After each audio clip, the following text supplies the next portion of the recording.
And one of my favorite questions to ask, because many people are trying to sell stuff like, "I do such a good job, but, um, people always tell me I gotta think about it, or I gotta wait or Mhm. whatever," right?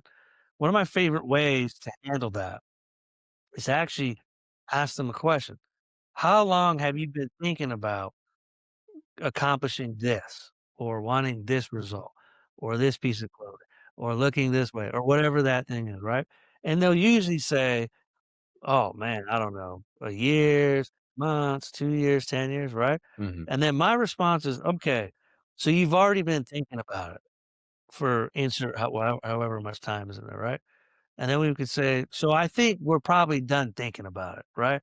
There's no more amount of think that's going to change anything at this point, so it seems like you're probably ready to take a step forward. Is that correct? And they usually will say, "Yes." Yeah. And that's how you eliminate, "I need to think about it." Because at the end, when you're speaking with them, you can say, "Okay," and I like to do it in a tone of voice that's kinda like, yeah, well, "Alright, we already talked about it. You've been thinking about this for 10 years." Like, it's not, "You've been thinking about this for 10 years," so now like, that's cornering them. But Mhm. if you're like, "Yeah, you've been thinking about it for 10 years. You already said you're just sick and tired of, like, thinking about it. You wanna actually, like, do something. So then here's what we're gonna do." And it removes the it just makes no sense if you're like, Yeah. "I need to think about this," because it's like, well, what more do you need to think about? Right.